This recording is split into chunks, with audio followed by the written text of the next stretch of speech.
Alors, en 42, oui, certainement, oui, sans doute en 41, 40, 41, mais à condition, naturellement, que le maréchal Pétain se trouve en Afrique du Nord. Alors, en 42, lorsque les Allemands ont envahi la zone libre, je crois qu'à ce moment-là, il n'est pas parti. On a dit c'est parce qu'il avait peur de prendre l'avion, c'est idiot. Il avait pris l'avion avant pour aller notamment au Maroc, quand les avions étaient, les carlingues étaient découverts. Donc, ça tient pas, ça tient pas. C'est pas un argument. Il y a une autre explication qui est beaucoup plus historique. Mais il aurait dû se retirer. Faire comme le roi des Belges. À ce moment-là, dire je ne participe, il le fait tout de suite, le roi des Belges, dire je ne participe à rien, je ne suis plus rien, je suis prisonnier, bon, voilà. Et enfin, on pourrait parler des heures et des heures. À un moment donné, j'ai encore 2 minutes. Oui, je vous laisse encore 2 minutes, Henri Amourou. À un moment donné, et ça aurait été formidable pour son image, nous avons parlé de Montoire. Et les communistes, en octobre 41, pour le jour anniversaire de Montoire, vont projeter 3 attentats.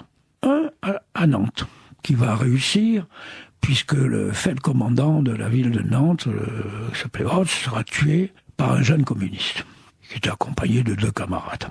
Un à Rennes qui n'aura pas lieu parce que le communiste qui s'appelait Dandurin, qui devait tuer un officier allemand, renonce pour X raison. Un autre à Bordeaux qui a lieu sur l'avenue du président Roosevelt. Il y a un officier d'administration allemand qui s'appelait le commandant Reimers, qui est tué par un communiste qui s'appelait Rivière. Avec ça, vous avez les exécutions de Nantes et de Bordeaux. Les otages de Chateaubriand. On a parlé des otages sur 48 fusillés, après l'attentat de Nantes, et on a 50 à Bordeaux, n'est-ce pas? Vous avez des communistes qui sont 27 à Chateaubriand, qui sont pris à Chateaubriand, dans les camps où on les avait arrêtés, enfermés à cause du pacte germano-soviétique de 1939, et c'est Daladier qui avait été le responsable de leur arrestation, donc au gouvernement de la Troisième République, mais Pétain les avait gardés là, bien qu'ils aient proposé d'être témoins à charge contre Léon Blum au procès de Riom, mais c'est une autre histoire.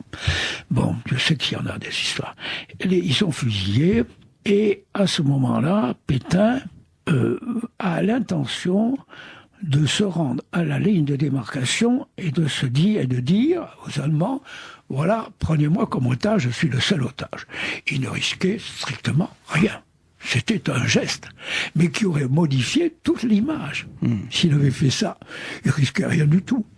Et il ne faut jamais demander conseil à ses conseillers. Dans certains cas, il faut demander conseil, naturellement, mais il y a des cas où il faut laisser parler l'émotion, il faut laisser parler le mouvement du cœur, le mouvement de l'âme. Et le premier mouvement. Alors il est allé en parler, le général Laure, qui était auprès de lui, et dont j'ai bien connu le fils. Le général Laure lui a dit, oui, monsieur le maréchal Pétain, c'est très bien, je vous accompagne, etc. On va aller se rendre prisonniers, on va dire on est otages aux Allemands, en disant, nous sommes otages, mais pas les autres qui n'ont rien fait du tout. C'est pas eux qui ont tué le commandant de la ville de Nantes. C'est pas eux qui ont tué un officier d'administration à Bordeaux. C'est pas eux. Vous fusillez des innocents. Il va demander à ses ministres, et les ministres, naturellement, sont contre. Et il y va pas. Alors qu'il avait déjà préparé ses bagages, une petite valise. Ce jour-là, il perd une occasion extraordinaire. S'il avait fait ça sans aucun risque, évidemment, il embêtait prodigieusement les Allemands. Ça, c'est su. Car ça, c'est su. Ce n'est pas une blague. Ça, c'est su, puisque les journaux suisses en ont parlé, et que la presse de Paris a été furieuse et a attaqué les conseillers de Pétain qui lui avaient proposé de faire ça. C'est-à-dire le général Laure, Ménestrel, enfin quelques personnes. Donc, il y a comme ça des occasions historiques qui sont perdues, où on peut être bien. Eh bien, Henri Amourou, c'est sur cette occasion manquée que nous allons nous quitter. En tous les cas, il y a une passion dont on ne se lassera pas, c'est la vôtre, la passion en tous les cas pour l'histoire. Je rappelle à nos auditeurs que vous êtes l'auteur du livre Pour en finir avec Vichy, tome 2, Les racines des passions, paru aux éditions Robert Laffont. Je conseille également à nos auditeurs 2 ouvrages qui nous sont parvenus.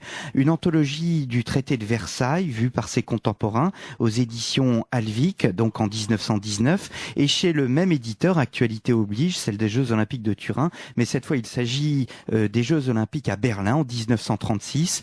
1936, la France à l'épreuve des Jeux Olympiques de Berlin, un livre de Fabrice Abgral et de François Thomazeau, paru également aux éditions Alvic. Henri Amorou, merci beaucoup. Merci à vous.